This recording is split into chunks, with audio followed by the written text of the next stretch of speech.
own solution. If it imparted into our adventure a strain of crazy chivalry more suited to knights errant of the Middle Ages than to sober modern youths, well, thank heaven, I was not too sober, and still young enough to snatch at that fancy with an ardour of imagination, if not of character. Perhaps, too, of character, for Galahads are not so common but that ordinary folk must needs draw courage from their example, and put something of a blind trust in their tenfold strength. To reduce a romantic ideal to a working plan is a very difficult thing. We shall have to argue backwards, I said. What is to be the final stage, because that must govern the others? There was only one answer: to get Dollmann, secrets and all, daughter and all, away from Germany altogether. So only could we satisfy the double aim we had set before us. What a joy it is, when beset with doubts, to find a bedrock necessity, however unattainable! We fastened on this one and reasoned back from it. The first lesson was that, however many and strong were the enemies we had to contend with, our sole overt foe must be Dollmann. The issue of the struggle must be known only to ourselves and him. If we won, and found out what he was at, we must at all costs conceal our success from his German friends, and detach him from them before he was compromised. You will remark that to blithely accept this limitation showed a very sanguine spirit in us. The next question, how to find out what he was at, was a deal more thorny.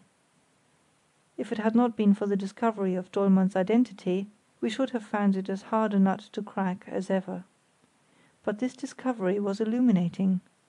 It threw into relief two methods of action which hitherto we had been hazily seeking to combine, seesawing between one and the other, each of us influenced at different times by different motives.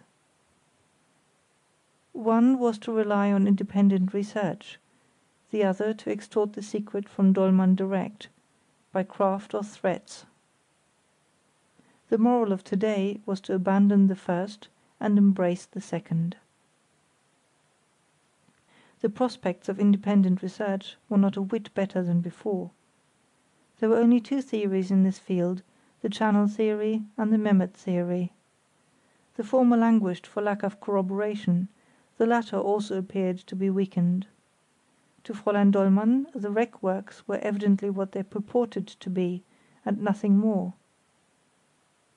This fact in itself was unimportant, for it was clear as crystal that she was no party to her father's treacherous intrigues, if he was engaged in such.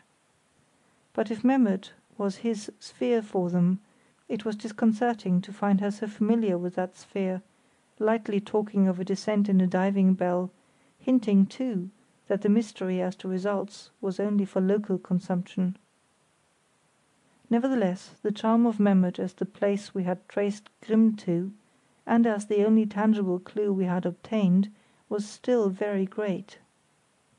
The really cogent objection was the insuperable difficulty, known and watched as we were, of learning its significance. If there was anything important to see there, we should never be allowed to see it, while by trying and failing we risked everything. It was on this point that the last of all misunderstandings between me and Davies was dissipated. At Bensersiel he had been influenced more than he owned by my arguments about Memmert, but at that time, as I hinted, he was biased by a radical prejudice. The channel theory had become a sort of religion with him, promising double salvation, not only avoidance of the Dollmanns, but success in the quest by methods in which he was past master. To have to desert it and resort to spying on naval defences was an idea he dreaded and distrusted. It was not the morality of the course that bothered him. He was far too clear-headed to blink at the essential fact that at heart we were spies on a foreign power in time of peace, or to salve his conscience by specious distinctions as to our mode of operation. The foreign power to him was Dollmann, a traitor. There was his final justification, fearlessly adopted and held to the last. It was rather that, knowing his own limitations, his whole nature shrank from the sort of action entailed by the Memmert theory, and there was strong common sense in his antipathy. So much for independent research. On the other hand, the road was now clear for the other method. Davies no longer feared to face the imbroglio at Norderney, and that day fortune had given us a new and potent weapon against Dollmann.